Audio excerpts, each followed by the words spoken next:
Donc, nous avons vu hier qu'on a fait une tentative d'explication des trois enseignements différents que nous avons proposés. Ils étaient donc divergents. Pourquoi Yosef et sa descendance sont, comment dirais-je, protégés des dégâts occasionnés par le mauvais œil? Ça, c'est on va dire, le titre. Et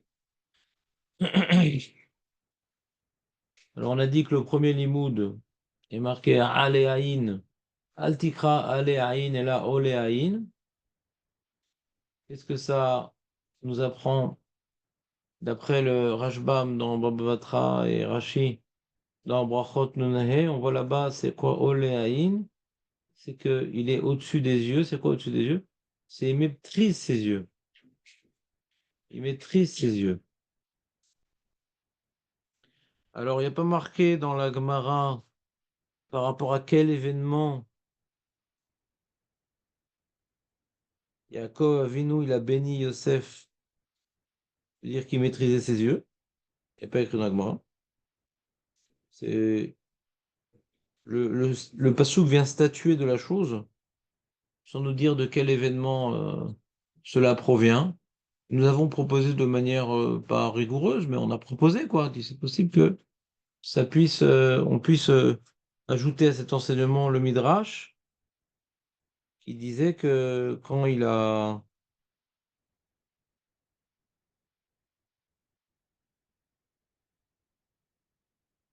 Rachi rapportait quoi. Rachi rapportait que quand le passouk lui-même,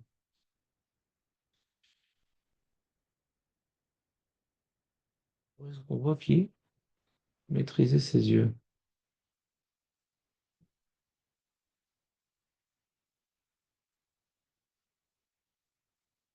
Je sais pas en vérité. C'est pas que tu sais pas. T'es un petit peu fatigué, c'est tout. On parle de. Allez, Aïn, Olé Aïn. Oui, c'est par rapport à Potiphar ou c'est par rapport à s'accaparer, enfin, vouloir s'accaparer ce qui appartient à l'autre. Alors qu'il est maître de ses yeux. Les chômeurs, c'est un peu Très ça. bête. Il maîtrise ses yeux. Ouais. Mais on ne sait pas hein, quand Yaakov Avinu a fait cette bracha-là, dans la Torah.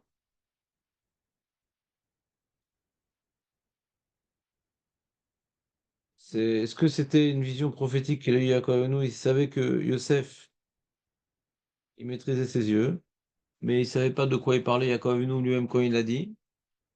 Et pas un événement qui illustrait la chose. Parce que, comme on l'a dit, c'est probable que Yaakov Avinu ne savait pas vraiment ce qui s'est passé en Égypte pour Yosef, quoi, l'événement de Potiphar et tout. Donc, est-ce qu'il faisait allusion à cet événement-là en disant ça Ouais, c'était une autorité publique, non, ce qui s'est passé. Ah ouais? Le Potiphar, non, il a été jeté en prison et tout. Ouais. Il y avait la J'imagine télé quand et tout. quand il est devenu roi, tout le monde a dû éplucher un peu sa vie, savoir ce qui s'est passé. Ouais, on a transmis à son père. J'imagine, je sais pas, hein. Oui, mais la notoriété publique, c'est que quoi? C'est que il a voulu violer une femme, et il a été jeté en prison, et en fin de compte, Au final, il a été gracié. Et qui s'est maîtrisé, c'était plutôt un Lachonara qu'il y avait contre lui. ça a été démenti à un moment donné, non? Si Par qui? effectivement quelqu'un qui viole et tout, il peut se retrouver au pouvoir second du roi, non? Il y a un moment donné où on a dû rétablir le. Ouais, j'entends ce que tu dis. Tu dis, le roi, quand il prend ou bien maintenant, c'était pas connu cette histoire-là, il n'a pas besoin de démentir. Ouais. Un mec, il est prison, pourquoi tout le monde va savoir que ceux qui sont de prison, etc. Il n'y avait pas la télé à l'époque, il n'y avait pas les serres sucrées. Ah, je sais pas. Je sais pas. Ouais. Donc elle est compliquée ta thèse. Ouais. Il y a beaucoup de postulats pour arriver à cette thèse. Non, aujourd'hui, c'est vrai que on est tous sait, donc c'était peut-être pas le cas à l'époque. C'est ça, surtout que les choses étaient déformées, machin. Mais, il y a eu un soupçon Strauss-Kahn et il a direct sauté du pouvoir. Ce sont des rêves. Ouais, ouais. Donc, voilà, donc on va dire comme ça, je vais présenter sous forme de remarque. Donc, comment dire, un statut, voilà, qui maîtrise ses yeux. D'où on sait ça, il n'y a pas écrit, il y a pas écrit dans le Passouk. Le Passouk, lui, parlait de quoi? Il parlait de, comme l'a dit Marco, Ben Porad, Ben Porad. On parle euh, comment dirais-je, Ouais. Passouk nous présentait donc le fait qu'il ait deux parts, parce que là, Yaakov Avinu, il est en train de faire la bracha à chaque tribu, et Yosef, il est présenté comme étant différent des autres, il a deux parts. Ben Porad, Ben Porad. Il a la bracha, c'est quoi la bracha? Il a la démultiplication, c'est quoi? C'est qu'il a deux parts d'héritage, deux tribus qui descendent du leur, que chacun ils avaient une tribu. Et donc, et nous, on s'était demandé, quel rapport avec le fait qu'il ait deux parts, quel rapport qu'il ait, Boker Toiv, quel rapport qu'il ait deux parts avec le Inara. Ah, est-ce que, justement, Yaakov et nous s'est permis de donner deux parts parce qu'il n'y a pas de risque. Comme toi, t'es maître sur tes yeux, je peux te donner deux parts. Après, on a parlé de ça aussi. Léon, ça te dit quelque chose ou je t'embrouille? Hein? Ah, bon, vous ne voyez pas, mais Je te donne deux parts. Si maintenant il y a un Yenara, c'est pas un cadeau que je te fais, c'est une épreuve.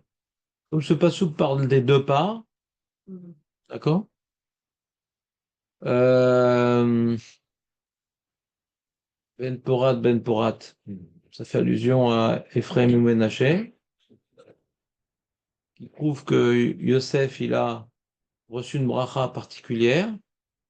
Eh bien, parce que Aléaïn, Oléaïn, Aléaïn, comme il maîtrise ses yeux, donc les yeux des autres n'ont pas d'emprise, donc il peut recevoir deux parts. Ça va être un vrai cadeau et non pas une épreuve. Cadeau empoisonné. Quand il a reçu la coutenette Passim, la tunique bigarrée, c'est un cadeau empoisonné. Il a été distingué de ses frères, les Tova, et ils l'ont jalousé. D'accord? il aurait une part, il aurait craqué avec Potiphar. Ça n'a aucun rapport. Je ne vois vraiment pas le rapport.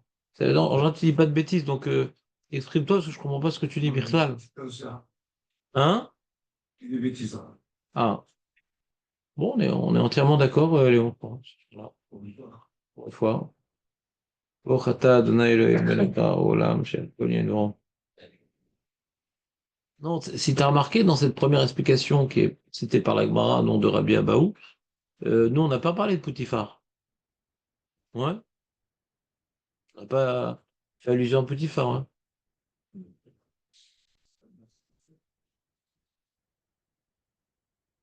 Si je veux aller un peu plus loin dans le truc, Rachi, dans ce passouk-là, il dit on fait allusion aux filles qui lui ont envoyé des cadeaux, qu'il voyait il était beau et tout, tu te rappelles?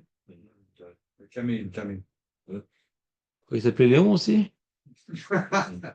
Non, c'est pas Osnat qui a reçu le camé avec écrit. Oh, Snad, voilà, Hazak. Et donc les filles là-bas, elles étaient sur la muraille, elles voyaient Yosef passer et tout, elles sifflaient. Et donc lui, il s'est pas laissé séduire, on va dire. Ouais? Il s'est pas laissé séduire par toutes les princesses égyptiennes. Et grâce à cela, qu'est-ce que ça fait? Ben, il s'est marié avec une fille bien, Osnat. Vous comprenez ou pas? Il n'a pas regardé qui c'est qui l'appelait, machin, de quel carrosse, elle était dans quelle bagnole de luxe. Comprenez ce que je veux dire ou pas?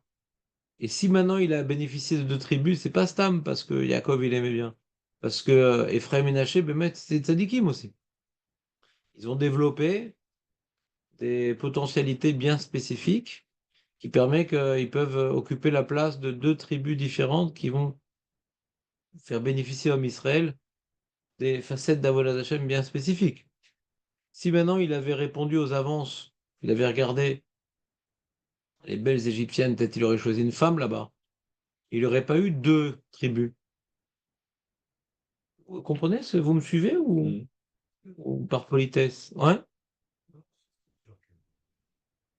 Yaakov, il a les deux tribus parce qu'il aime brillant ses enfants, quoi. Il a vu que Voilà. les enfants, ils étaient. Et si on relie donc cette histoire des deux tribus avec ce que Rachi rapporte dans ce verset précisément de Aléaïn, c'est que là-bas, il y avait Benot Serada, que les femmes, les Égyptiennes, les princesses égyptiennes, elles regardaient la muraille, elles essaient d'attirer l'attention de Yosef.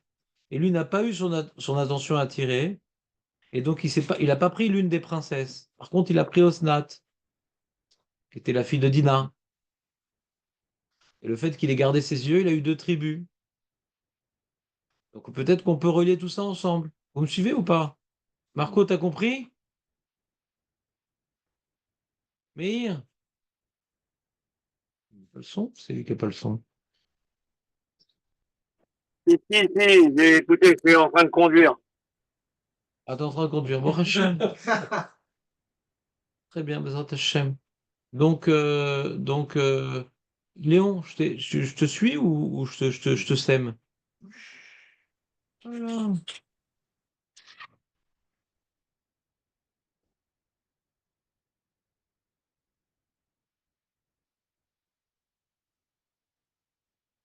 Allez, fais-moi le résumé, Léon. Non, pas moi. Mais il a parlé de Camé, ouais. On reprend. On a un verset dans la Torah. Écoute bien, Léon, et tu peux même noter. On a un verset dans la Torah. Quel est le contexte de ce verset? Yaakov en train de bénir tous ses enfants. Le verset qui concerne Yosef, c'est-à-dire la bénédiction de Yaakov qui concerne Yosef. Je dis Ben Porat, Yosef, Ben Porat, allez, Aïn, Banot Serada, allez, Chour. Et là-bas, donc le pshat du Passouk, c'est Yosef, tu es comparable à une plante qui grandit, qui a des branches. Ben Porat, on a vu dans l'Onkelos, qui grandit, qui a des branches, qui monte sur la muraille et qui a les racines dans l'eau. Donc il représente la bracha. Ça, c'est le pshat. Alain, c'est la source d'eau. Oui, la source d'eau, Aïn. Le Marayan. Ça, c'est le pshat. Tout au moins d'après l'Onkelos. Affirmer que c'est le pshat, c'est toujours compliqué quand c'est des psukim lyriques. Mais le pshat d'après le Onkelos. D'accord? On a fini avec le pshat. Donc, c'est un. Yosef est comparé à une plante luxuriante, plein d'énergie, qui se développe et qui grimpe sur les murailles. La vigne qui grimpe. La vigne, c'est la bracha, machin. Et elle grimpe sur la muraille tellement elle se développe. Parce elle est proche de la source. Elle est proche de Yaakov. Yaakov, c'est la source. Hachem, c'est la source. Il est Yireh Shamayim. Il est proche de la source. Il est baigné dans la source. Comprenez ou pas? Ça, c'est le pshat. Très bien. Après, au niveau du drash, il y a différentes directions. Première direction, c'est celle que Marco a prise. Parce que comme on est en train de parler des bénédictions de Yaakov envers les différentes tribus, donc on peut s'attendre ici à avoir une allusion à la spécificité de Yosef d'avoir reçu donc deux parts, parce que c'est la bénédiction des tribus, deux parts. Où est-ce que est écrit en allusion les deux parts? Ben Porat, Ben Porat. La redondance des termes fait allusion que lui, il a deux parts, Ephraïm ou Ménaché. Point. Allons plus loin. L'Agmara, au nom de Rabbi Abaou, nous rapporte un jeu de mots. Ne dit pas Allez Aïn sur la source d'eau, mais Olé Aïn, il est au-dessus de l'influence des yeux. Lui-même, il est au-dessus de l'influence de ses propres yeux, donc il ne subit pas l'influence des autres yeux. D'accord? Ça, c'est Rabbi Abaou. Si on relie l'enseignement de Marco qui était à deux tribus et l'influence des yeux, eh bien, on va rapporter un troisième midage pour compléter que Rachi rapporte sur le Passou. Que Rachi rapporte que c'est quoi Aléchour sur la muraille? Qui avait sur les murailles? Banot Saada, qui marchaient là-bas, les filles, les princesses égyptiennes qui essaient d'attirer le regard de Yosef, qui n'a pas succombé à la tentation. Et au contraire, il a vu, comme il a dit David, une camilla, une amulette que Osnat aurait envoyée d'après une autre source midrashique. Et il a dit, ah, elle vient de la maison de Yaakov, de mon père, je vais la prendre pour femme. Donc il n'a pas choisi sa femme dans la beauté égyptienne, mais dans ce qu'on appelle le yichus, les bonnes familles. D'accord? Donc il n'a pas laissé ses yeux choisir sa femme, mais une volonté d'avoir des bons enfants. Tu prends une fille de bonne famille, c'est pour avoir des bons enfants, bien éduqués. D'accord ou pas? Donc si on relie tout ensemble, on comprend. Le fait qu'il n'ait pas laissé ses yeux le diriger, il a pris une fille de bonne famille. Le fait qu'il ait pris une fille de bonne famille, ben, elle a eu des bons enfants. Le fait qu'il ait eu des bons enfants, hein, on fait qu'ils ont pu mériter de chacun occuper une place bien précise dans la Volat Hashem des tribus. Il doit y avoir 2 tribus. Et le fait de recevoir 2 tribus aurait pu être problématique si le Haïnara avait une influence sur lui. Mais revenons depuis le début, lui il maîtrise ses yeux. Puisqu'il lui maîtrise ses yeux, il n'a pas pris les princesses égyptiennes. Et puisqu'il maîtrise ses yeux, les yeux des autres n'ont pas d'influence sur lui. Donc il peut recevoir 2 tribus. Parce qu'il le mérite, parce qu'il a pris une fille de bonne famille, et parce qu'il ne risque pas de subir les conséquences du Haïnara, parce que lui-même maîtrise ses yeux. Donc tout est lié. C'est clair ou pas? C'est valable sur lui. Oui. Ne brise pas, c'était c'était le moment de gloire, Jérémy. Ouais. Le poisson, quand est-ce qu'il arrive? Il n'y a pas de poisson dans Rabbi Abaou. Il n'y a pas de poisson dans Rabbi Abaou. L'explication, c'est Rabbi Abaou. Rabbi Abaou. Il n'y a pas de poisson dans Rabbi De Abaou. même que lorsque Yaakov a béni Ephraïm et Ménaché, il a souhaité qu'ils se multiplient comme les poissons sur lesquels le mauvais œil n'a pas de prise. Qu'est-ce que tu es en train de lire là? Les filles sont montées sur la muraille, il explique. Quoi? Tu es en train de lire quoi? Le quoi? Quel roumage? Rachid, tout ça, c'est Rachid. Vous avez vu, c'était venu. On est en train d'expliquer Rabbi Abaou. Ah, d'accord, non, je n'étais pas sur. Il explique le verset. Les filles sont montées sur la muraille, et à la fin, il conclut par comme le poisson, l'œil, ils n'ont pas pris sur le. La question, tu peux la poser sur n'importe quelle explication, c'est-à-dire, Jérémy. Potiphar aussi, c'est lui, c'est pas sa descendance, ouais. Donc, je vois pas pourquoi tu la poses sur ce que je viens de dire. Tu comprends ce que j'essaie d'expliquer comment Rabbi Abaou il est arrivé à cet enseignement, qui est précis sur la bracha, qui est précis sur la Enara, etc., etc. Après, comment maintenant le père d'une tribu, comment le père d'une tribu qui a une certaine ma'ala, on est d'accord que s'il a une certaine ma'ala, de maîtriser ses yeux, on peut imaginer qu'il va transmettre quelque chose qui ressemble à ça à sa descendance. Si on dit que les tribus ils ont des missions spécifiques par rapport maintenant au père de la tribu qui a commencé un certain travail, que la tribu va continuer ce travail. Ouais. Si maintenant on voit Yosef qui a une certaine ma'ala, on imagine que cette ma'ala elle va exister. Si maintenant Aaron avait une certaine ma'ala et qu'on a choisi les Kohanim dorés d'Orot d'être des Kohanim, on dit, ah mais c'était Aaron qui avait cette ma'ala-là. Pourquoi c'est ses enfants qui sont Kohanim? Si on dit qu'Yehuda il avait certaines ma'ala et que la Malchoute va être dans sa descendance, mais c'était à Yehuda, et pourquoi sa descendance? Donc, sa question, tu peux la poser sur tout. Et tu peux surtout la poser. Ouais. Donc c'est pas spécifique à Yosef ta question. Tu comprends ce que je veux dire ou pas? Si on voit maintenant que qu'est-ce que tu dis, Léon? Chaque tribu avec une caractéristique spécifique.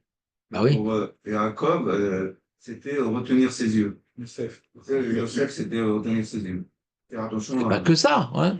Dans la Kabbalah, on dit que Yosef, c'est le Yesod et tout, machin, Shmirat Abrit.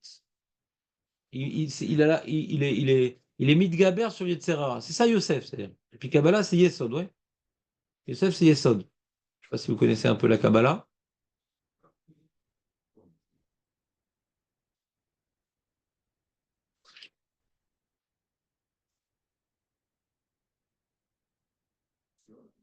Comment? Oui, les Sphirot.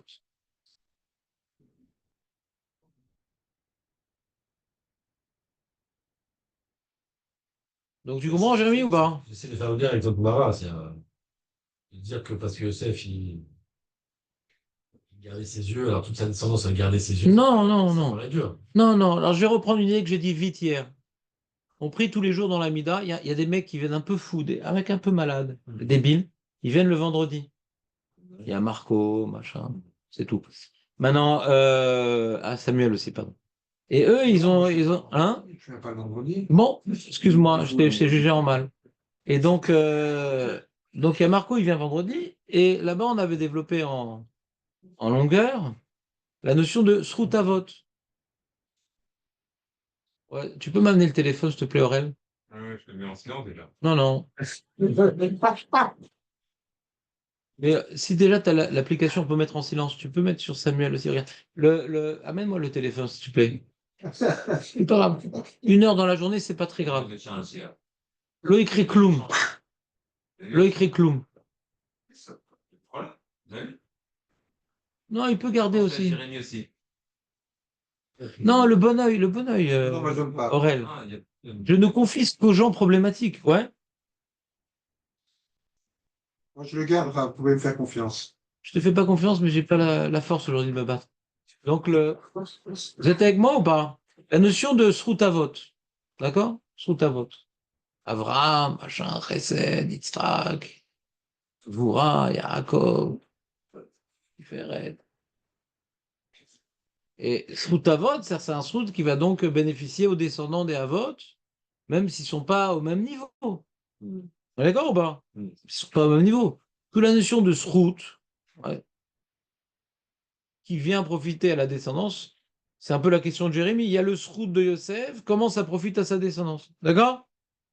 Alors tu peux poser la même question sur Sroutavot. Tu comprends ce que je veux dire ou pas? C'est une question générale, ça aussi.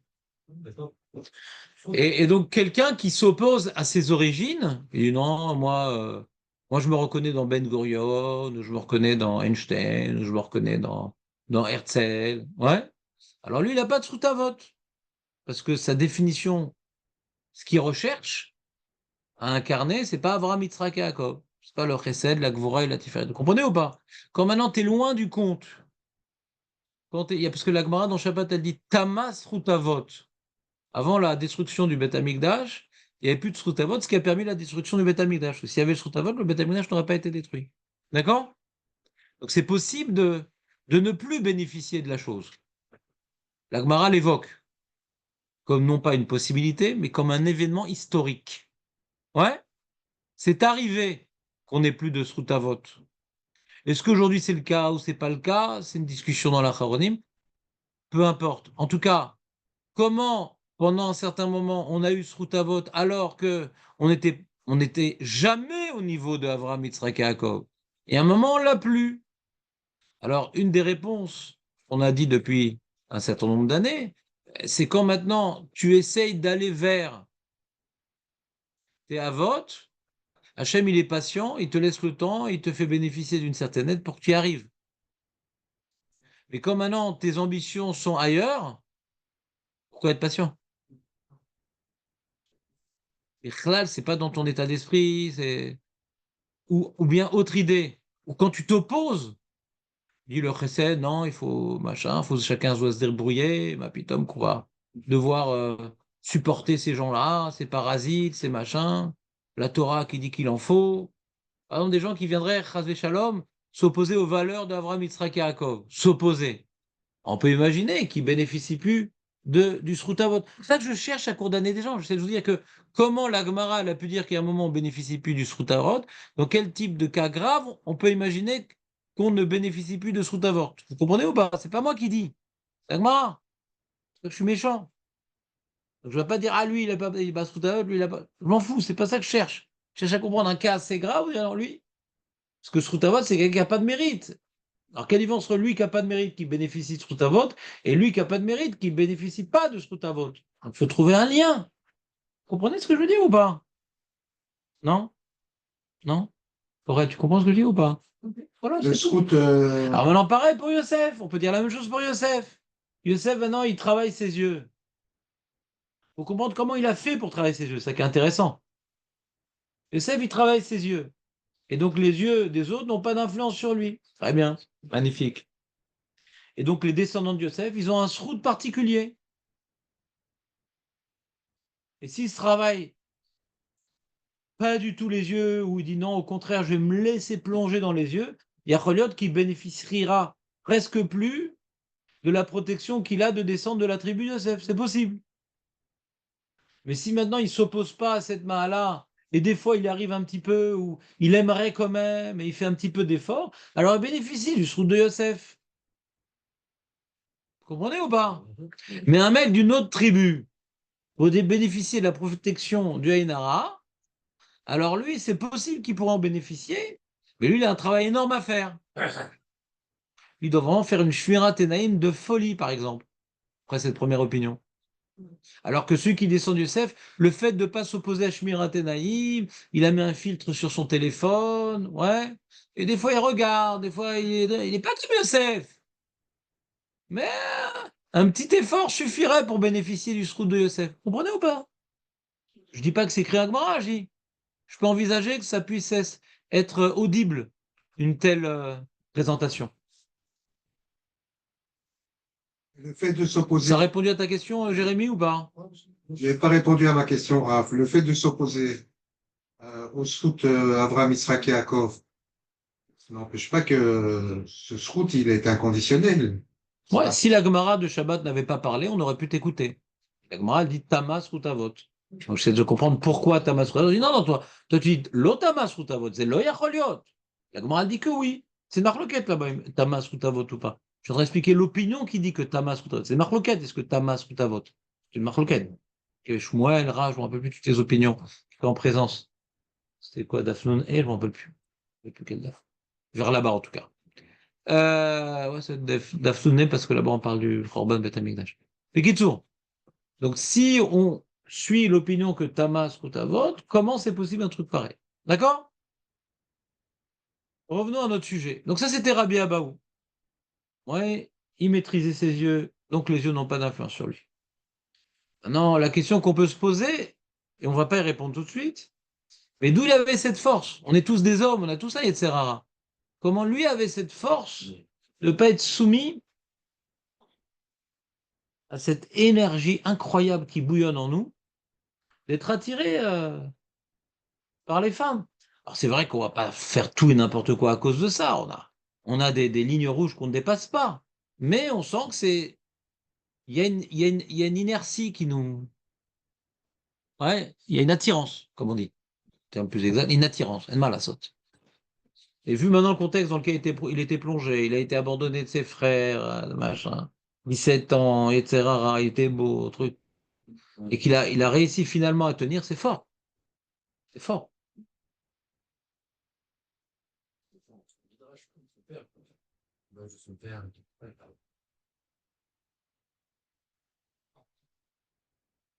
C'est une Gemara dans Sota. Rappelez ce qu'elle dit la Gemara dans Sota? Marco qui n'oublie rien. Et quoi? Et à part ça, qu'est-ce qu'il a vu? T'as pas une autre idée dans la tête?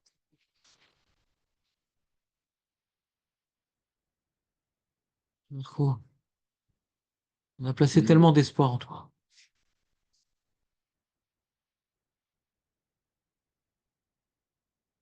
Oui, Marco, je t'écoute.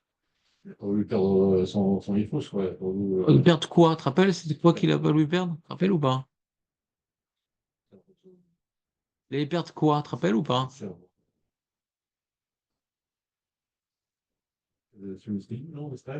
Ouais, mais tu te rappelles pas des trucs plus précis que perdre quelque chose de bien précis, tu te rappelles pas? Faire partie des 12 tribus d'Israël. Ouais, mais on parlait de quelque chose de particulier. Hmm.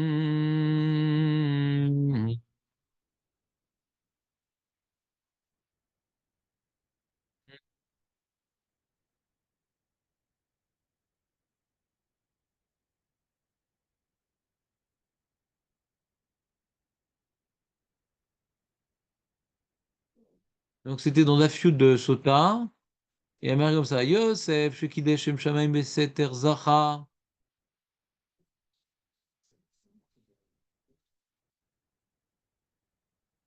Vosifulo Ot Achat Mishmo chaque jour. Dirtiv Edud Biye Yosef.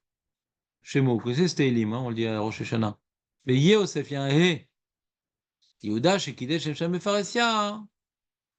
Et Bichlal, à sa naissance, déjà, il a les 4 lettres du tétragramme. Et quand il a dit, elle était plus juste que moi, Tamar, Estabat Kol, etc. Ataït Salta Tamar, Vishne Benamenao, Chayecha, Shani Matsil, Besrutra, 3 de tes enfants, Hana, Michel, Vazaria.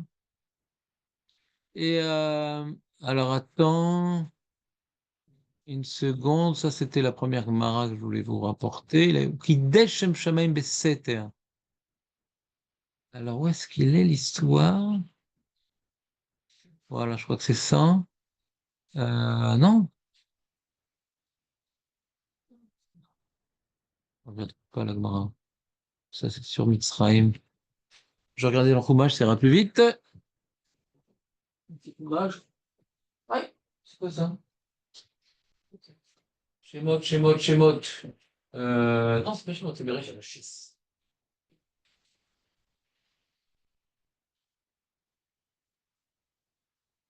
Aïe, aïe, aïe.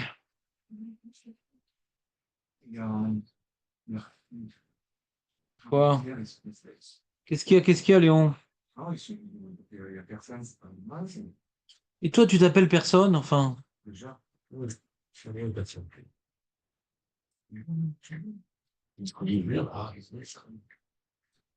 Samuel?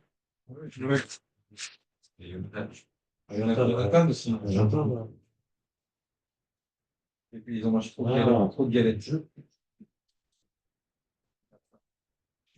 Il est marrant. Donc c'est dans ce qu'il a rapporté, le faciès que vous avez rapporté, c'est Rachi dans Léon, excuse-moi de t'interrompre en plein débat. Donc c'est Lamed Tet Yud Aleph. Lamed Tet Yud Aleph. Je vais vous lire Lamed Tet Yud Aleph, Bereshit, Lamed Tet Yud Aleph. Voilà, Vayi Kehayom Azeh Vayovo Abaita Lasot Melarto, il est parti faire son travail. Ven ish mianche abayit sham babayit. D'accord, il est revenu faire son travail, il n'y avait plus personne, ils étaient tous partis à la fête d'Avodazara. Et il est parti à la maison où il n'y avait que la femme de Poutifar qui disait qu'elle était faible. Oh, combien elle était faible. D'accord. Et, oui, c'est quoi ce truc-là? Et Rashi, bah, la paracha, la mettet Yudalef. Voilà, et il dit, ah, c'est ça. Et là, chez Nirelo Dumut Yokno chez la vive. Il a vu donc le visage de son père. Rashi rapporte. Mais c'est dans Sota la Medva, donc je me suis trompé. Bon, je m'appelais Sota Yud, c'était par rapport à une différence entre Yosef et Yehuda. Donc il y a une autre. Dans Sota, c'est Lamed Vav Amud Bet. Donc j'avais oublié cette deuxième adresse dans Sota. Honte sur moi. Et là-bas, quoi? Yud, j'étais encore là. Ouais. Beota Shah, Beota Diokno. Bata Diokno Shelavi Veniretalo Bechalon. Donc c'est ce qui est intéressant, c'est ce que Rachid ne rapporte pas dans le Chumash. À Marlo, qu'est-ce qu'il lui a dit son père? Il a juste vu la tête de son père. Ouais. Vézéou, ça a suffi ou il a entendu parler son père? Et là, c'est ce que j'attendais que Marco nous dise et nous a déçus. Atidin achicha shirtevu alavne efod vata benhem. Le pectoral. Écoute Aurel. Tes frères seront écrits sur le pectoral. Et toi aussi, tu seras écrit sur le pectoral. C'est chaque pierre. Tu connais le pectoral? Toi qui travailles beaucoup les pectoraux. Oui, c'est les 12 pierres. Les 12 pierres, donc c'est pas loin de Marco, mais c'était impressionnant. Ménage Ephraim, ils n'étaient pas sur les pierres? Retsonera. C'est Yosef. Ouais. À l'époque où tu n'étais pas là, on avait expliqué toute la symbolique des pierres, des machins. Les tribus et les pierres, ça va ensemble, puisqu'on avait aussi avec Yaakov, quand il s'est couché, il y avait 12 pierres. C'était en quelle matière ces pierres? Chaque pierre était de faire d'une autre matière. D'accord? C'est comme chaque talmide ici, tu vois? Toi, tu es en frites. Ouais. Ve'ata benehem. Ve'retzonecha sheimche shimcha mi bedem ve'tikra roezonot. Est-ce que tu veux que sur la pierre qui devait porter ton nom soit effacé ton nom et qu'on t'appelle à tout jamais le berger des prostituées? Ro'e zonot. Macpro, on va l'appeler. Oh là. Dirti vero'e zonot yovad on. Miyad vateshev betan kashto. La Gemara nous dit qu'il a maîtrisé son érection. Il a ramené sur lui son arc tendu. C'est l'image de la part. Ouais. Il a une aide divine quand même. Ouais. Il dit quoi? Il a une aide divine quand même. Ouais, mais de ramener son arc tendu, ça c'est lui. Il était tout nu avec la dame dans le lit, là. D'accord? Ouais. Une femme très lumineuse. Un peu lumineuse. C'est pour ça qu'on l'appelait Poutifar. Ouais. Et donc, et donc, il y a marqué dans le Midrash que tellement il était à un moment crucial de la chose, qu'il a mis ses mains sur le sol et il y a le sperme qui est sorti de ses doigts. Bizarre. On avait expliqué cette Mara très joliment. Kamaharal et tout, c'était très intéressant. Donc, qu'est-ce qu'on voit ici? Dans cette Mara, on voit différents éléments.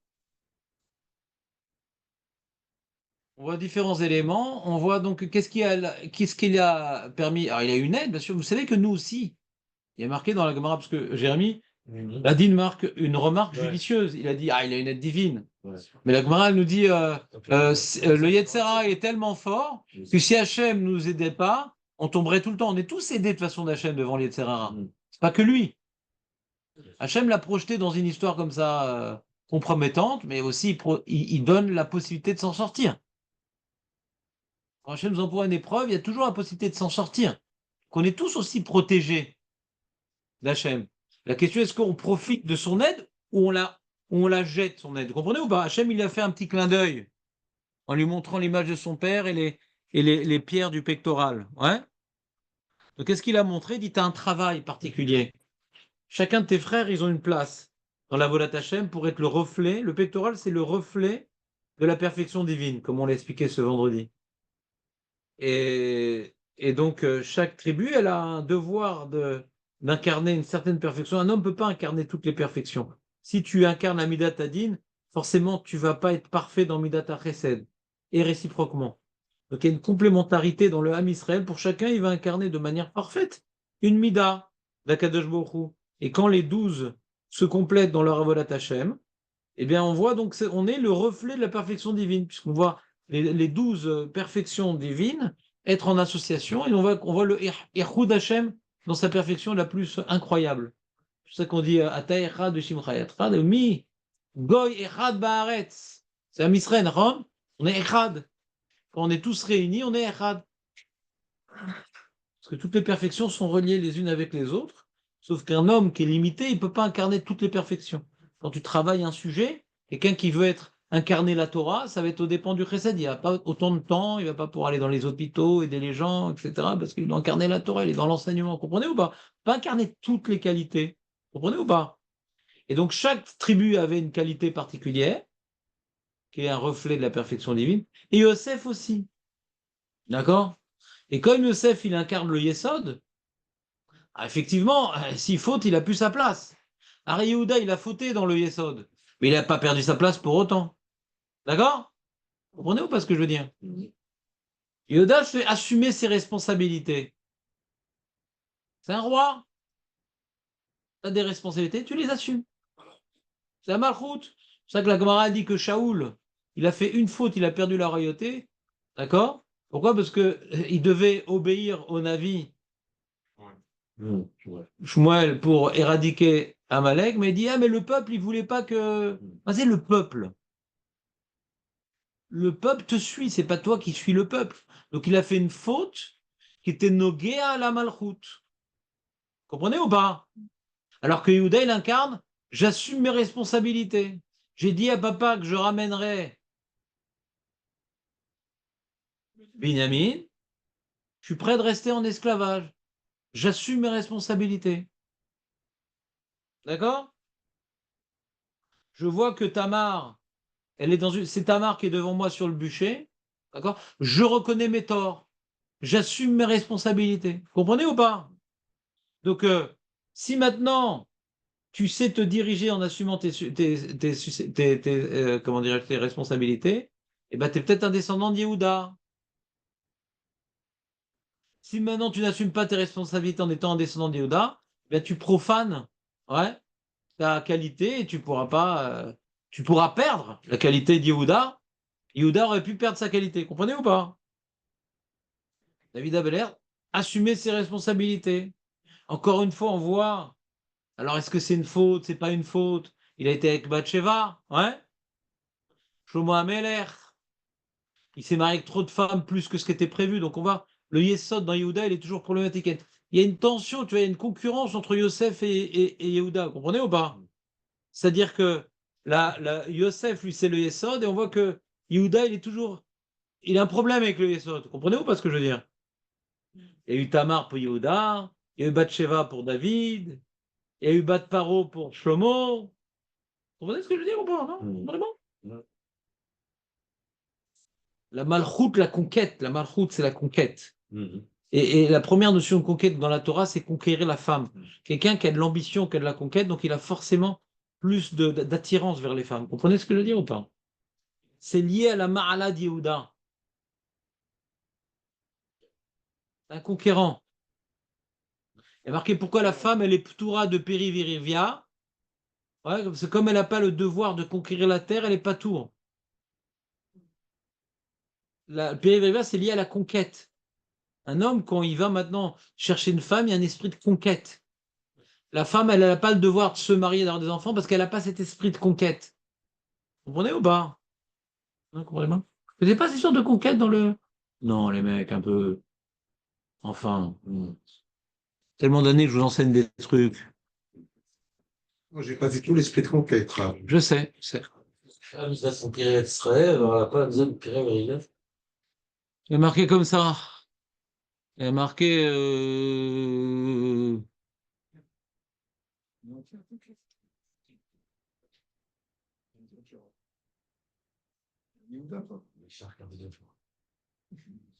Il est marqué dans le Sefer Achinour, la mitzvah de Périvirivia, d'avoir des enfants en réel. T'as accompli cette mitzvah, Baruch Hashem? Blineder.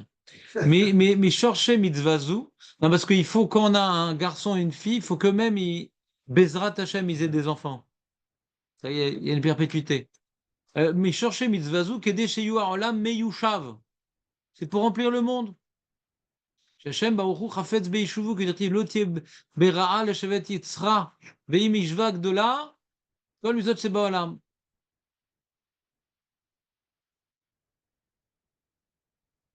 Non, non, c'est pas ça, c'est pas le Chinour qui parle de ça, c'est la Gemara carrément.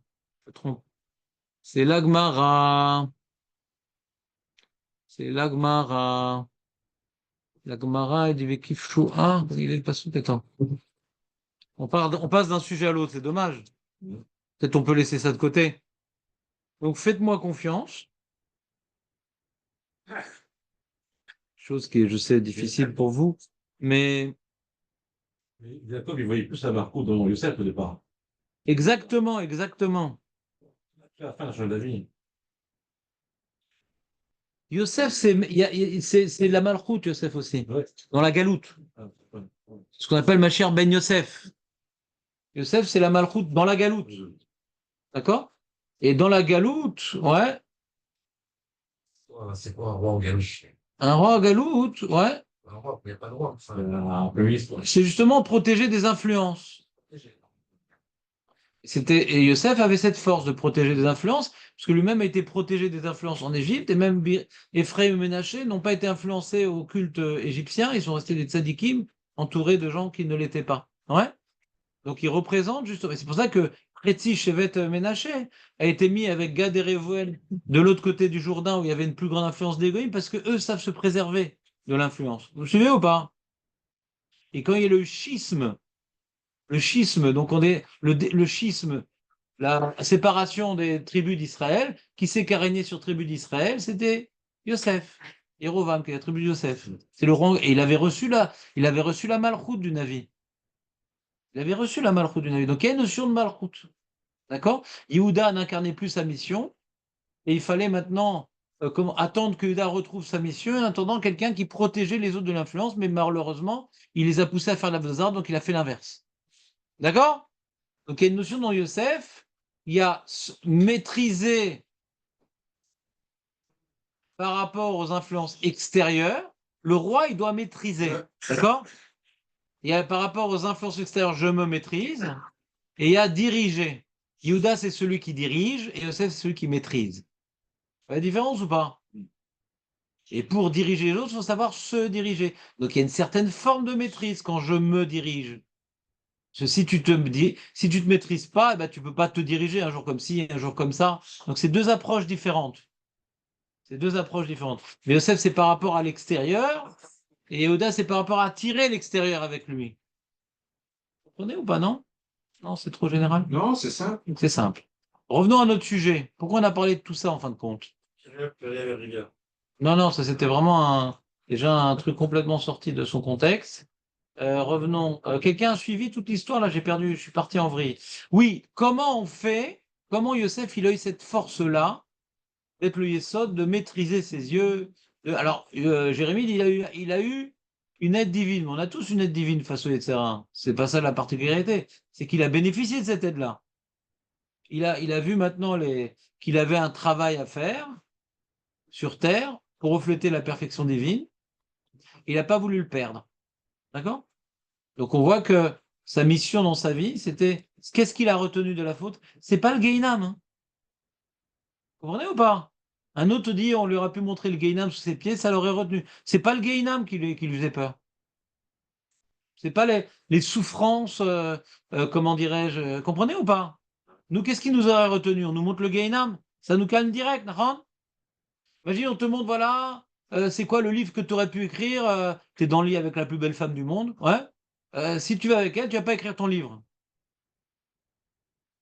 Ah, je vais sortir dans la collection que sais-je, c'est pas grave, ouais. Comprenez ou pas? Faut comprendre ce qui l'a motivé. Si le mec, on lui montre un monsieur coupé en morceaux avec du vinaigre et du sel sur les plaies ouvertes, c'est le Gainam, d'accord? Et le chalumeau pour tout fermer. Peut-être ça peut le calmer face au plaisir de la dame. Mais c'est pas ça qui a calmé Yosef. Ah, il y a le pectoral du Kohen Gadol, il y a tes frères qui sont écrits dessus, chacun il a un travail pour être le reflet de la perfection divine. Toi, tu vas être écrit dessus, mais si tu fautes, tu vas pas être écrit dessus. On dira que tu es le Mac Pro. Dans sa mission spirituelle.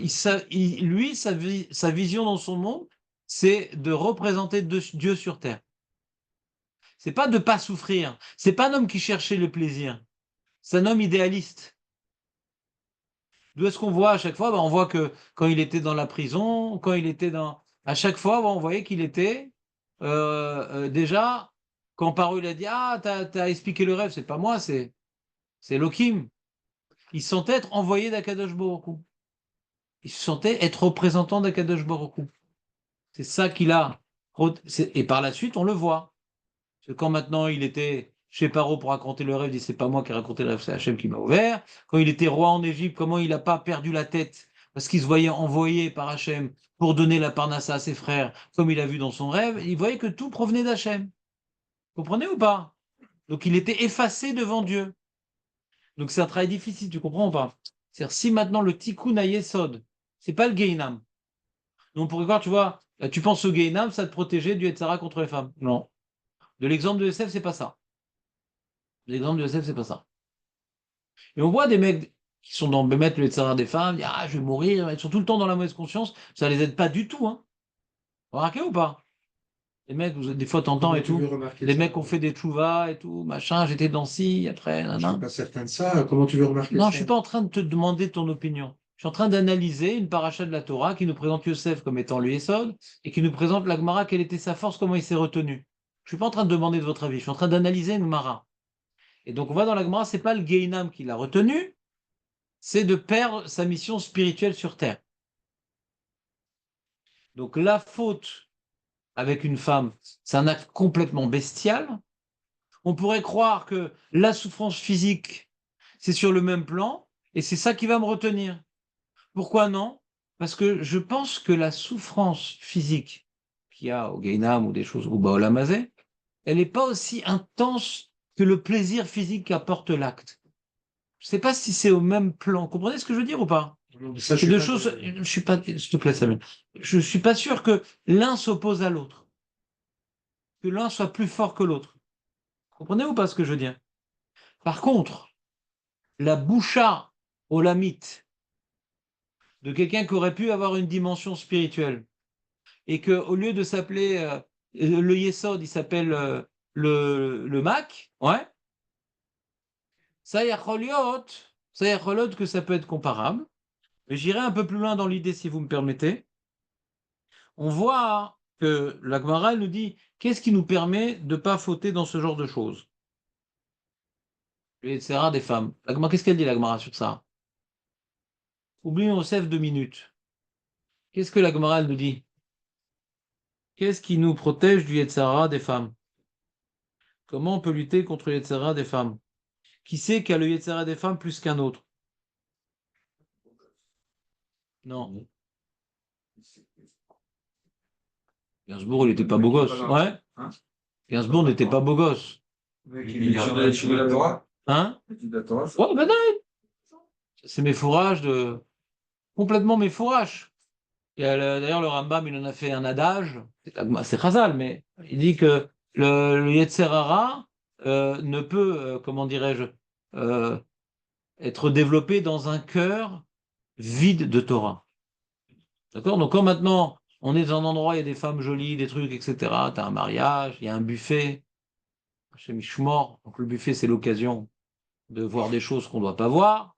Je ne parle pas qu'elles sont moitié nues, c'est des jolies femmes, bien habillées, bien maquillées. Donc, c'est vraiment quelque chose d'assez grave, les buffets. Et donc, qu'est-ce que tu peux faire à ce moment-là? C'est attirant, quoi.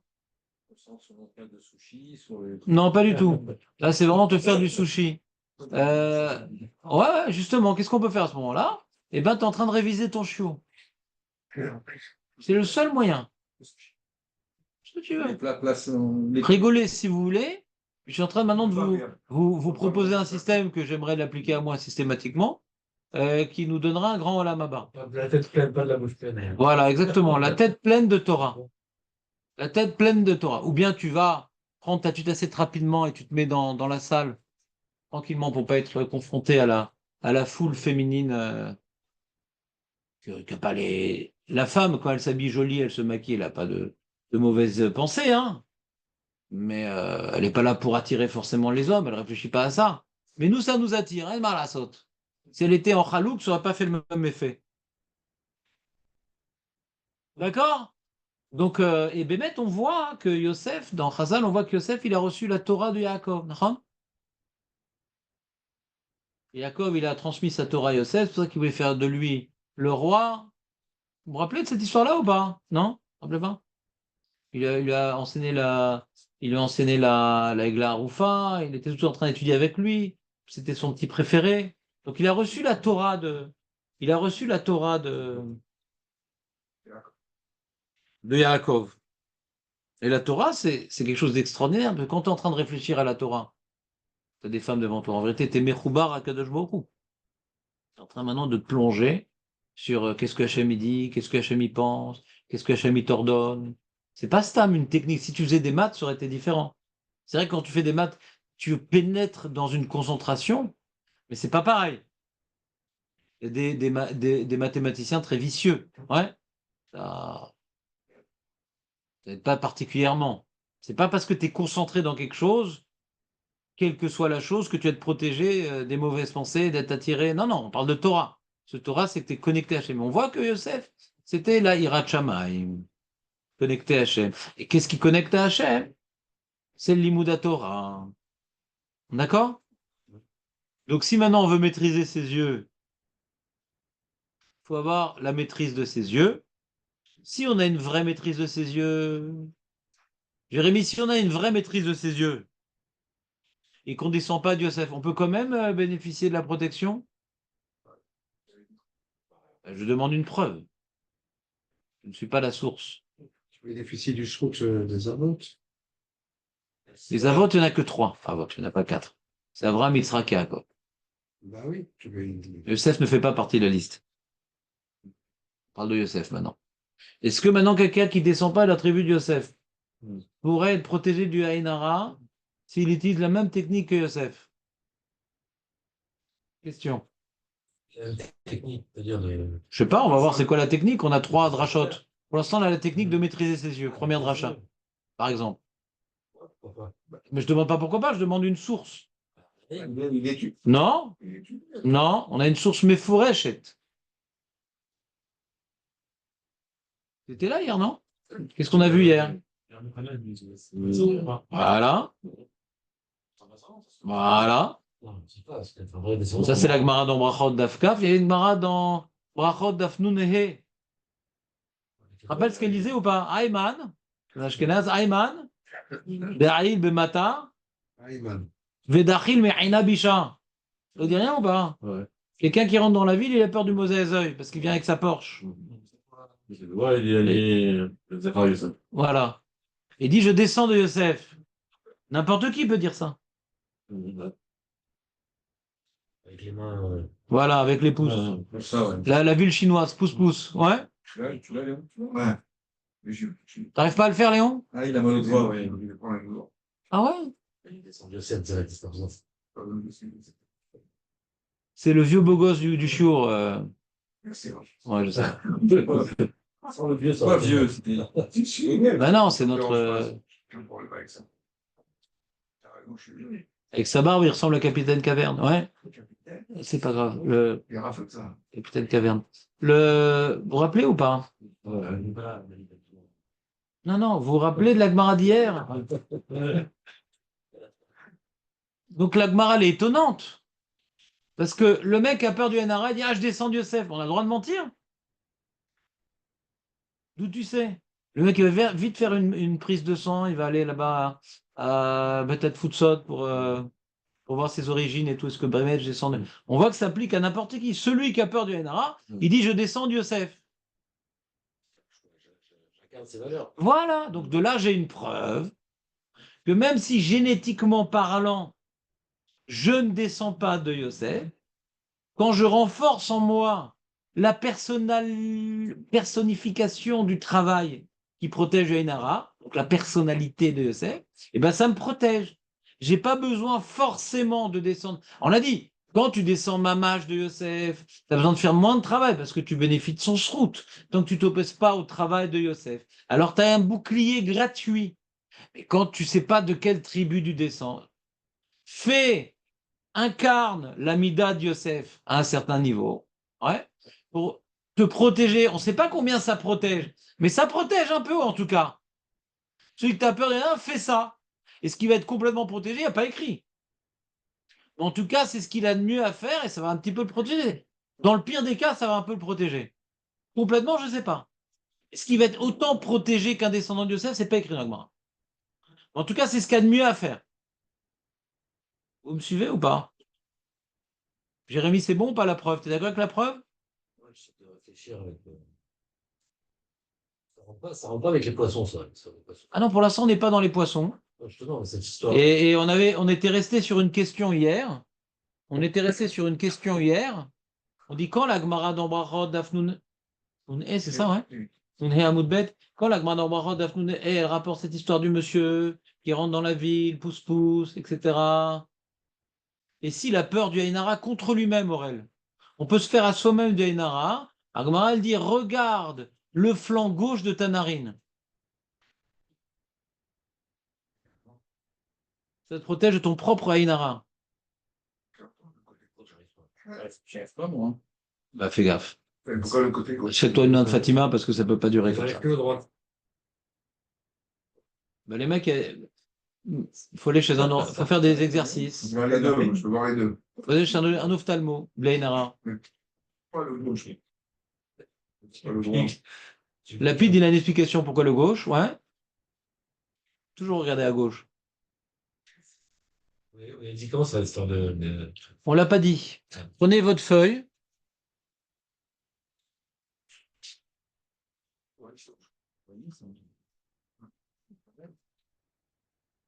Oh, j'ai Une nouvelle compris. feuille. Donc, la Gemara, on continue la Gemara qu'on avait presque fini hier. Il y a marqué, Il nous reste une feuille. tiens,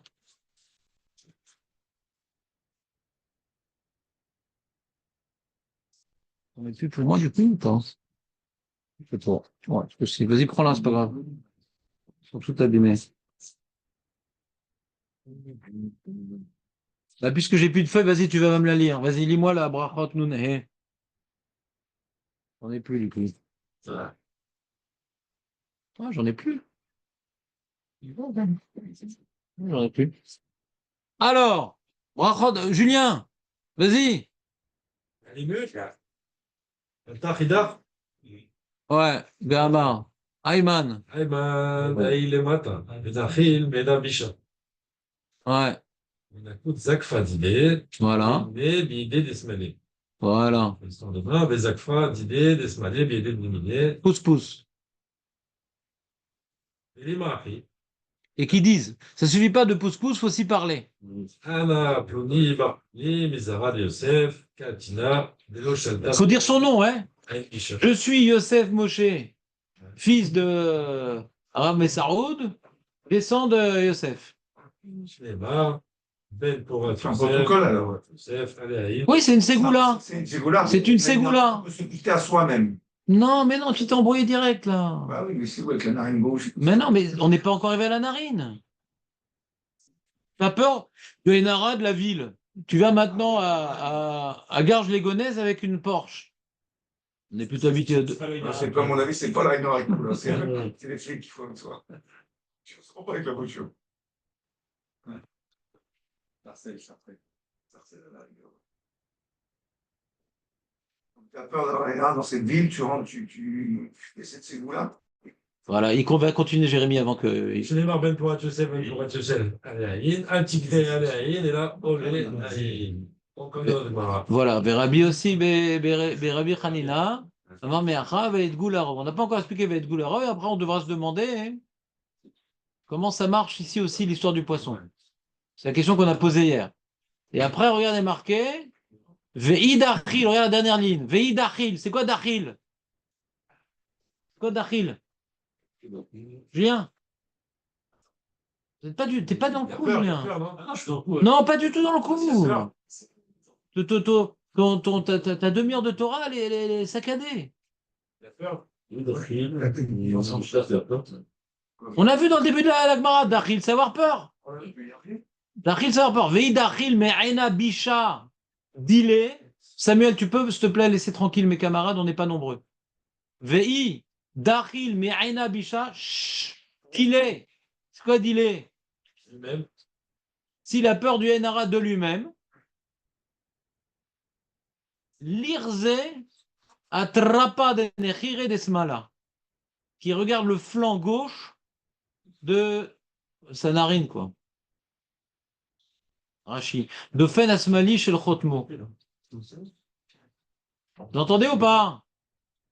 On l'avait pas vu hier. C'est quoi l'idée d'avoir peur de la narine de lui-même? Quoi? De la narine de lui-même, c'est quoi l'idée? Bah, je vous écoute. C'est quoi avoir du Hanera contre soi-même? Ça nous permet de... Les gens y croyaient, par exemple, au réel, que Enara, c'est je veux du mal à l'autre. Donc quand tu as une Tova, c'est bon. Tu te rappelles, c'était ton explication au réel. C'est peut-être vrai. S'il te plaît, s'il te plaît. C'est peut-être vrai. Mais on voit que c'est pas que ça. C'est peut-être vrai, mais c'est pas que ça. Dénoncer. Comment il peut avoir du Hanara contre lui-même? Je mérite pas, je mérite pas. Zak ou Baro, ça se raccroche à la Sugia de Abaye. Al Tiftar la Satan, Magi Ali.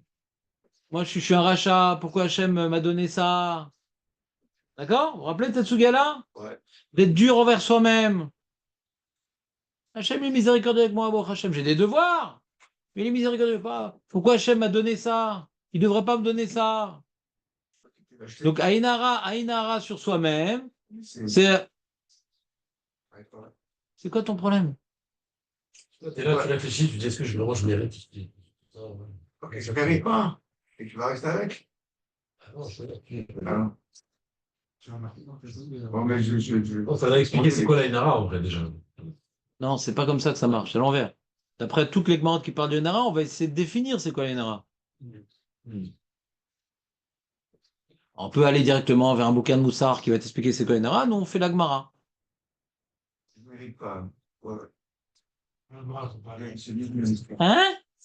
T'as relié autant le souillot, tu crois, la gloire répond pas, elle t'interpelle à sa table. Quand tu as deux sugotes qui sont liés en Iyun, jamais la Gemara te le dit, jamais. La Gemara n'a pas plus 4 sars que ça que dans la Gadot. Elle te met une petite bombe, à toi de te casser les dents. Ah, ça, c'est un autre problème. Ça t'arrive pas à comprendre. Déjà, c'est une ségoula. Maintenant, est-ce que maintenant on peut expliquer tous les détails des ségoulottes? C'est un peu ça. C'est t'interpelle à sa table. Pourquoi pas ça? Quoi? Ce que tu dis là, que c'est la même souillard. C'est relié. Pourquoi répondre à ta derrière, elle va dire, t'interpelle à sa table. Parce que ça suffit pas. Tu fais pour rester sur ça. Ouais, ben non, il y a une ségoula ici. Ça suffit pas. Je suis pas sûr pas que c'est bizarre quoi. Oh, si tu veux, hein. C'est possible. Parce que d'un point de vue Mais c'est pas rigoureux ce que tu dis. Peut-être ben oui, peut-être maintenant. Il y a une force maintenant mystique. Alors vas-y, je t'écoute, Julien. C'est quoi se faire du NRA à soi-même? Je t'écoute. Déjà, ce qu'on apprend aussi, ce qu'on apprend avec soi-même, c'est que ça suffit de le penser en fait. Ça correspond pas à ce que C'est intéressant ça. Mais non, mais c'est pas dire Altif Tarpestan qui va aider. c'est pas en train de dire ça. Quoi? Non, mais bien, faut tirer à bien. C'est surtout la déclaration Hamid qui on l'a dit, donc je expliqué dans la semaine précédente, je suis d'accord. Mais ici, Admara, elle sent pas du tout parler de. Si maintenant on analyse, c'est quoi faire du mauvais œil pour l'autre, ouais? Si on dit que maintenant porter le mauvais contre quelqu'un, c'est quoi? remarqué, C'est que je considère que ce qu'il a, il mérite pas, ouais. D'accord? C'est une sorte de. Inversement, pourquoi lui est là et pas moi? C'est quoi convoiter? C'est quoi convoiter? Regardez ce que l'autre il a que moi je n'ai pas. Mais pourquoi il n'aurait pas? Il peut avoir ça, il m'a cher. Parce qu'il y a une belle voiture, il peut pas avoir une belle voiture, c'est quoi le problème? On veut sa voiture. Je veux sa Et voiture. pourquoi je veux sa voiture? Donc il mérite. Si je veux m'accaparer ça lui revient pas de droit. Si maintenant quelqu'un il a travaillé, il a bien mérité, j'ai Maghialo. Donc je veux pas de sa voiture, ouais. Que je veux la même, sans problème, mais je veux sa voiture. Et je considère maintenant, elle est mieux chez moi que chez lui d'une certaine manière. Je dis pas que c'est dans les mots de ma bouche et de mon cerveau. Mais si on va plus loin dans l'idée, si maintenant on veut relier le Haïnara à la convoitise, ce qui est un premier postulat, d'où on a tiré ce postulat de convoitise, avec la troisième dracha de l'Agmara, que Yosef, pourquoi il n'a pas de Haïnara qui reporte sur lui? Parce qu'il n'a pas voulu que son œil profite de quelque chose qui n'était pas à lui. D'accord? C'est pas à moi, pas touche. D'accord? Donc d'après cette définition-là, quand c'est à moi, ma baille. Hein. C'est pas la voix que petit. Mais tu fermes, ça parle. Je peux pas comprendre mon âme. Pourquoi tu dis qu'il mérite pas ce qu'il a? Je vais par étapes. Je vais aller vite, moi je vais aller par étapes. Première idée, d'où je sais que le Haïnara est lié à la convoitise. Première étape. Je ne m'arrête pas que cette première étape parce qu'on n'a rien expliqué encore. Ouais? On commence la construction. Bon, on va pas s'arrêter là. Parce que Haïnara, c'est que lié aux femmes? Non. D'accord? Donc si tu t'arrêtes là-bas, de toute façon, tu es coincé. Donc il faut aller un peu plus loin. Mais on voit, il y a une direction là-bas. Il y a une direction qui s'appelle la convoitise. Et par rapport à l'expérience, la vie de Yosef, c'était dans ce domaine bien précis. On n'a pas dit que c'est que là-bas, en tout cas. Lui, c'est dans ce domaine bien précis qu'il s'est travaillé. Mais ça peut être dans d'autres domaines, le NRA, on est d'accord? Mais lui, il a été face à ça. Qu'est-ce que maintenant? Pourquoi le NRA n'a pas une emprise sur lui? Parce qu'il dit, c'est pas à moi. Par rapport à la femme. C'est ça son épreuve. Ouais? Par rapport à la femme. Très bien. Donc on voit pas à moi. On voit que c'est lié au Ainara d'après cette, comment dirais-je? D'après les poissons aussi. C'est quoi les poissons? Les Mefarshim, dans c'est quoi l'histoire des poissons Vaïd Goularov? Ouais. Ils sont cachés. On ne les voit pas. Ils sont dans un autre reshoot. On ne les voit pas. Il y en a qui ont voulu dire, et même ils ne voient pas les autres, quoi, c'est-à-dire. Ni s'intéressent à ce qu'est l'extérieur, et ni l'extérieur s'intéresse à eux. Ils sont dans un autre monde. Ils sont dans un autre monde. Parce que vous aviez demandé, je crois, mais le mec, là, on le voit. Comment ça marche, l'histoire des poissons? Là, on le voit. Que Yosef, il est roi, on le voit. Donc il n'est pas comme un poisson. Il devrait que maintenant il ait 2 tribus. On le voit. Comprenez ou pas? Il y a même mieux que ça. Regardez la Gemara de Baba Batra, je ne vous ai pas lu. Elle dit Deibaye, la Gemara, elle m'apprend un truc, il faut faire attention au Ainara. Atam et ça, vous voyez Baba Batra Kufutret, Atam et ça Tova Kamashmalan, de Ibaye les Inish, les Izdaru et Me'enabisha. Faut attention à Ainara. Et d'où et la Gemara veut illustrer qu'il faut faire attention à Ainara. Vainu de Kamar le Yoshua, il a dit Yoshua à la tribu, je crois, de Ephraim, je ne me rappelle plus. Vayomer Elem, Yoshua, Im Amra Vata, si vous êtes très nombreux, allez les Chayara, va dans la forêt. Rappelez ce que j'ai cité hier, je ne sais plus si vous c'est écrit, c'est dans ma feuille. Amar Leou. Lechu verbu atzmechem beyara, shelo tishlot bachem ainara. Si on ne vous voit pas, il n'y a pas de ainara, d'accord? Ça, c'est l'histoire des poissons, d'accord? Si on ne voit pas, il n'y a pas de ainara. Amrele, ils lui ont dit non, Anan, Mizare de Yosef. Nous, on est descendants de Yosef, qu'il n'y a pas de Enara. Dirti, Venporat, Yosef, Venporat, Alen, va Marabia Baou, Altikre, Alen, Verabia, Veitgou, la robe, Bekerev, Madagim, Shemem, Mechassim, Avzaro. Donc, on voit qu'on n'a pas besoin, écoutez bien, on n'a pas besoin d'aller dans la forêt. Donc, on peut voir notre grand nombre de personnes. Pourquoi? Parce qu'on descend de Yosef. Et dans la dracha, qu'on n'a pas peur du Enara parce qu'on est comme les poissons. Ben non, on est en train de te dire d'aller dans la forêt pour te cacher, pour être comme les poissons. Pas besoin d'être comme les poissons parce qu'on est comme les poissons. Vous comprenez ce qu'a dit Agmara ou pas? Les poissons, on ne les voit pas. Yoshua dit, là, vous êtes nombreux, allez, mettez-vous dans la forêt qu'on ne vous voit pas. Donc comme les poissons. Qu'est-ce qu'il répond? Pas besoin d'aller dans la forêt de se cacher. Parce que d'après Zembracha, on est comme les poissons. Donc on voit que quand maintenant on est descendant de Yosef et qu'on est comme les poissons, on n'a pas besoin de se cacher comme les poissons. Vous comprenez ou pas ce que je veux dire ou pas? Vous voyez comment j'ai la Gemara?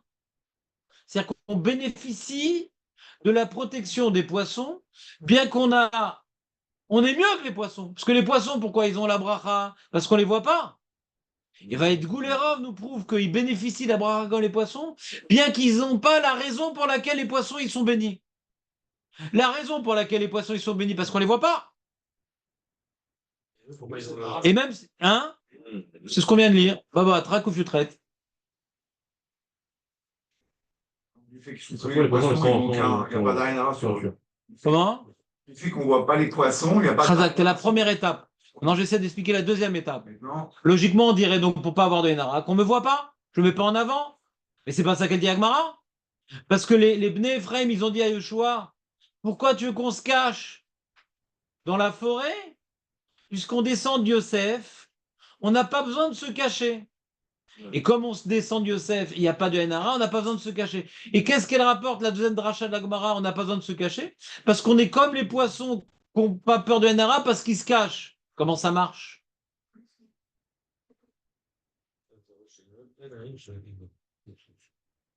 On a la même idée sur les poissons. Voilà. Alors, encore une fois, pour nous, c'est intéressant de savoir que les poissons, pourquoi ils ne souffrent pas de Enara? Parce qu'ils sont cachés, parce que si nous, on ne descend pas de Yosef, alors nous, on va se cacher, par exemple. Parce que quand Yoshua, il a oublié à qui il s'adressait, il dit, oh, il y a un problème de Enara, cache-toi. Ah, Yosef, pas besoin. Donc, j'ai un premier enseignement, cache-toi. Si c'est Yosef, tu n'as pas besoin. D'accord? Alors, si tu n'as pas besoin, alors qu'est-ce qu'on apprend des poissons? Pour Yosef. Yosef, il se cachait, pas trop. Hein. Yosef, il se cachait, il racontait ses rêves. Il était toujours sur le zoom. Il est arrivé number one de, comment dirais-je, de la famille de Jacob, number one de la maisonnée de Poutifar, number one de la prison, number one d'Égypte. Il était toujours en avant, Yosef, d'accord ou pas? Il était caché, Yosef? Jamais caché. Jamais caché. C'est marrant, d'ailleurs, je réfléchis à un truc peut-être débile, mais bon, je vous dis parce que on est amis maintenant. C'est que c'est marrant qu'à la fin, hein, Yosef, les ossements de Yosef étaient dans de l'eau. Étaient cachés par de l'eau. C'est marrant, non? Histoire. Vous connaissez le sous-midrash, ouais? Ouais. Moshe qui est venu chercher. Donc, tu vois, il était caché par de l'eau.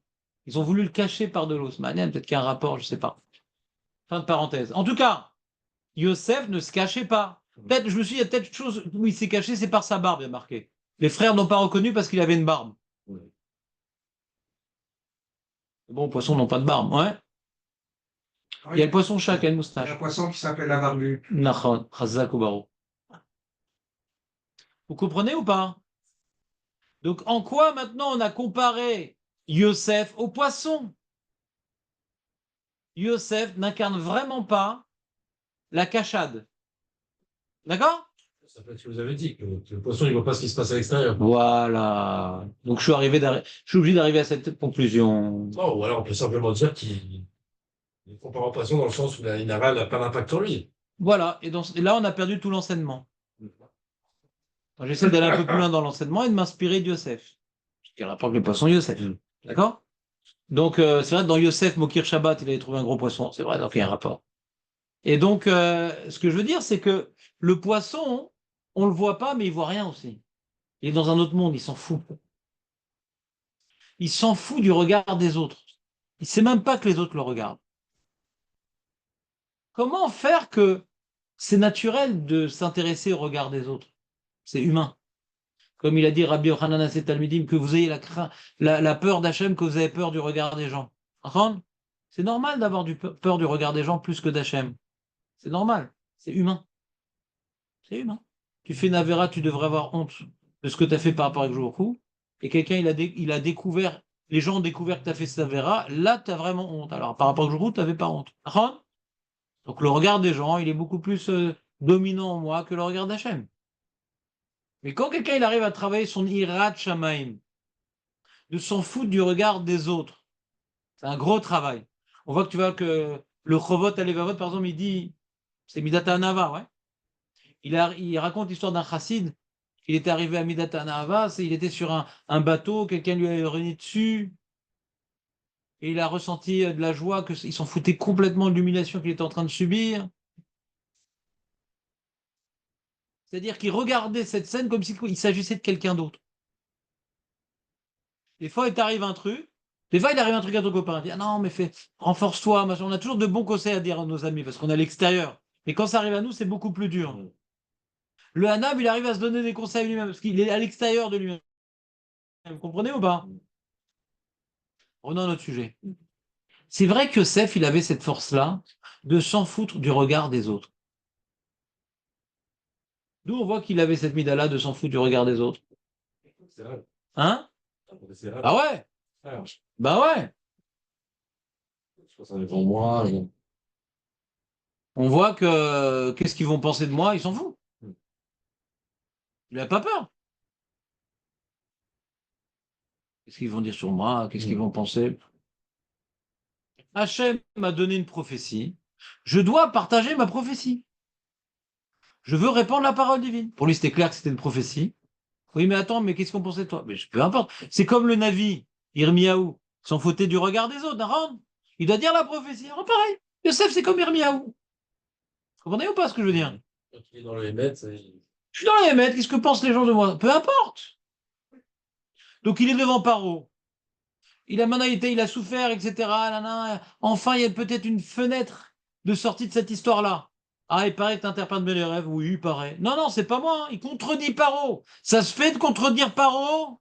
Ça se fait pas. Mais il s'en fout ce que dit Paro. Il dit quelque chose de pas juste. C'est pas moi qui interprète les rêves. C'est Hachem qui m'ouvre les yeux. Il s'en fout même du regard de Paro. Il y a la femme de Poutifar. Il sait très bien ce qu'elle peut faire contre lui. Je m'en fous. Je peux pas fauter. Je ne peux pas fauter. Point. Oui, mais qu'est-ce qu'elle va dire sur toi? Qu'est-ce qui va se passer? Peu importe. Comment on peut se renforcer dans je m'en fous du regard des autres? C'est pas à n'importe quel prix. C'est sur focaliser Hachem me regarde.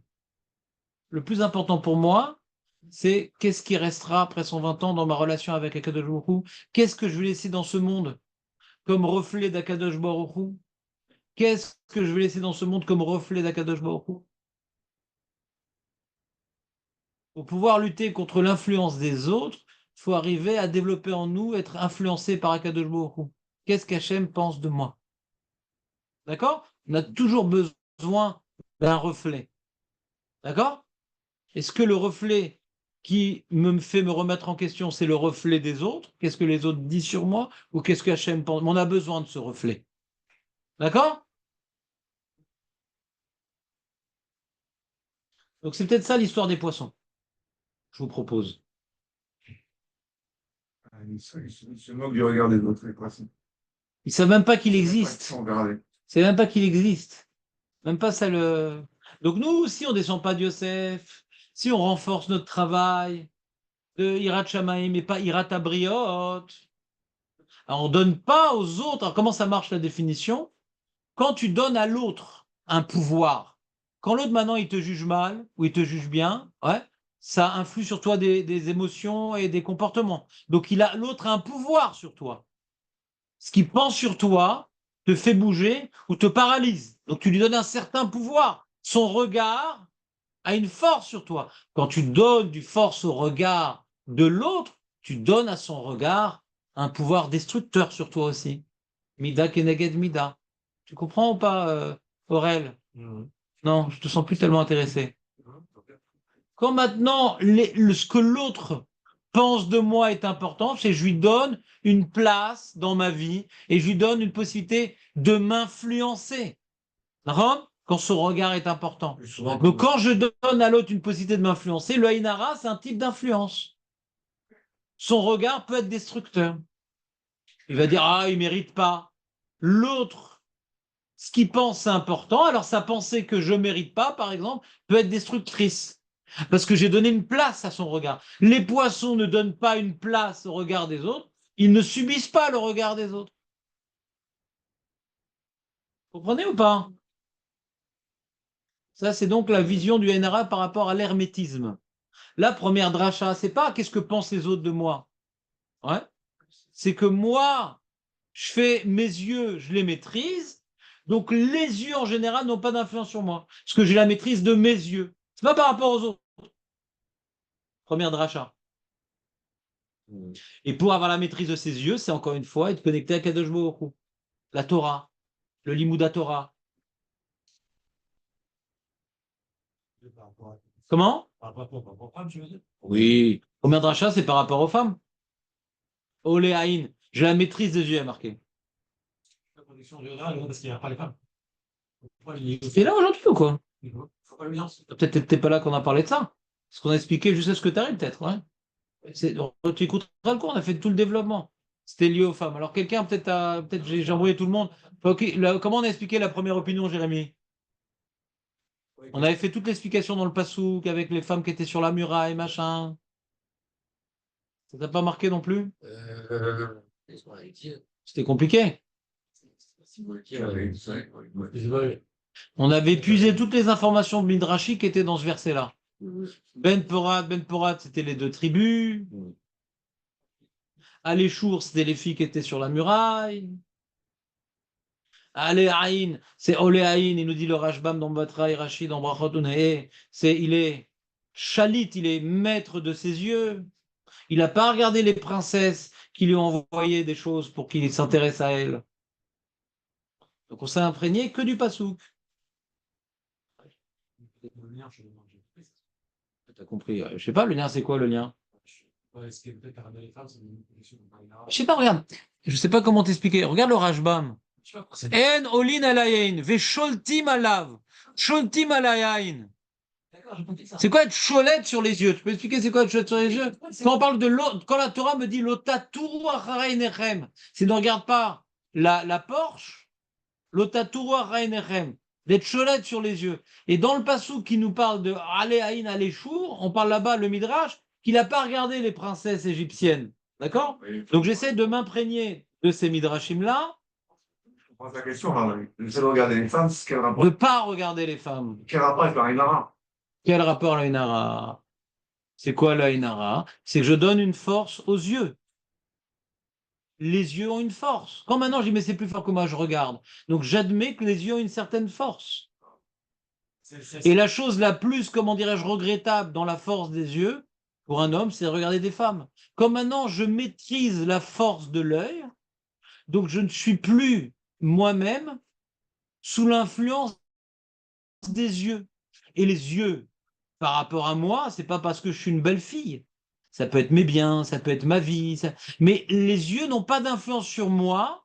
Le mauvais œil n'a pas d'influence sur moi. C'est terminologique. Tu vois, comment Rachid Rajba m'explique, c'est terminologique. Moi qui ai la maîtrise de l'œil, il y a le point, vous êtes d'accord que le point, il peut tuer? Il y a la force du point. Comment ça marche la destruction de l'œil? On n'a pas l'expliqué, mais on va voir dans certains Mefarshim qu'il y a il y a une énergie destructrice qui vient de l'œil. D'accord? Alors, il y a un pouvoir qui vient de l'œil. Quand moi, je suis maître de l'œil, d'accord? Alors, l'œil n'a pas une maîtrise sur moi. Comme ça, il dit Rachid Rajbam. Ah oui. C'est tout. C'est tout bête. C'est carré. Et quand est-ce qu'on voit, sur quel sujet particulier on voit que tu es maître sur l'œil? Ben, quand tu as 17 ans, tu es beau gosse et que toutes les princesses t'envoient des trucs et que tu les regardes pas, c'est que ton œil n'a pas d'emprise sur toi. C'est toi qui maîtrises l'œil. Oui, je vous écoute. Je vois que j'ai pas été clair parce que vous n'êtes pas du tout conquis par cette explication. Ton œil, il a une ara, donc sa force, elle vient de l'œil, il n'a pas d'emprise sur toi. C'est ce qu'il dit le Rajbam. En olim alain, vesholtim alav. Ah, ça fait en aïn, olé alen. T'es cholette sur la haïn, le haïn n'est pas cholette sur toi. C'est le Rajbam qui dit ça. Donc je me suis appuyé sur le Rajbam, en rajoutant bien sûr les Midrashim avec les princesses égyptiennes et les tribus d'Éphraïm, et que quel rapport avec les deux tribus? C'est que s'il avait pris une égyptienne, il n'aurait pas eu des enfants de Sadikim que lui. Comme il n'a pas choisi sa femme par rapport à sa beauté, mais par rapport à son Irous, alors c'est pour ça qu'il a eu. Donc j'ai tout raccroché aux différentes informations de Drachim. Je ne vais pas répéter, je l'ai dit plusieurs fois au début du show. D'accord? Première explication, quand tu es cholette sur tes haïn, ouais. Ça reste un homme. Quoi. Comment? Non, mais c'est un homme. Quoi. Une femme, comment elle fait pour pas être. Cette question-là, ça marche pas, les femmes. C'est quoi ce. Si tu descends de Yosef, ouais, de toute façon, tu profites de ça. Tu as le Srout Yosef. Donc même une femme qui descend de Yosef, elle a le Srout Yosef. D'accord? Maintenant, quand tu es une femme, et que tu descends pas de Yosef, comment tu peux te travailler? Ouais, comment tu peux te travailler pour pouvoir bénéficier, ouais, de, comment dirais-je, cette protection? Là. Alors, la femme, elle est très influençable par ce qu'elle regarde. Un homme, c'est par rapport aux femmes. Les femmes, c'est peut-être tout simplement de la convoitise. Un Elod, peut-être sa joue ailleurs, son etc. Tu comprends? Elle a vu la bijou de la copine, elle a vu l'appartement. Un Elod, c'est une bonne question ce que tu demandes. Chez l'homme, l'œil le plus dangereux, c'est les femmes. Il a aussi la convoitise. D'accord?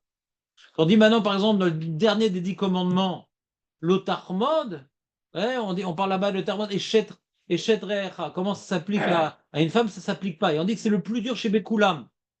D'accord? La voiture, le machin. Mais Chet Recha, c'est le plus dur. Pour la femme, comment ça va être traduit? Différemment. De toute façon, elle a moins d'Yetzerara qu'un homme dans ce domaine-là. Donc, de toute façon, c'est différent. Puis la femme, de toute façon, elle dépend aussi beaucoup du mari quand elle est mariée. Tu as une ara sur le coup. C'est compliqué, la femme, parce que la femme, c'est Ezer Kenegdo. Elle est un peu liée au mari, quand même, la femme. C'est difficile de la voir comme étant une réalité à part. Elle dépend aussi du mishpat du mari un petit peu. C'est compliqué, la femme. C'est un sujet en soi, la femme. D'accord? Mais c'est une bonne question, j'ai pas de réponse. C'est un nouveau sujet d'approfondissement qu'il faudrait voir. Julien, j'ai pas de réponse. De toute façon, je vois, Ayman, on parle d'un monsieur, ouais, qui va rentrer dans la vie, il est commerçant, il est je sais pas quoi, il a peur du Hainara. D'accord? On parle pas précisément d'une femme. Ouais? Pour une femme, comment ça marche? Je ne sais pas. C'est une très bonne question. Il est tard, là? Mince, on n'a pas fini le développement. Bon, voilà, donc désolé si je vous ai embrouillé. Essayez de réviser un petit peu, on a dit certaines idées. Vous n'êtes pas obligé d'être d'accord, mais ça me ferait profiter, ça me ferait avancer si vous me dites des bonnes remarques comme d'habitude pour un petit peu être plus précis dans ce développement qui est un sujet assez complexe. C'est pour ça que, Léon.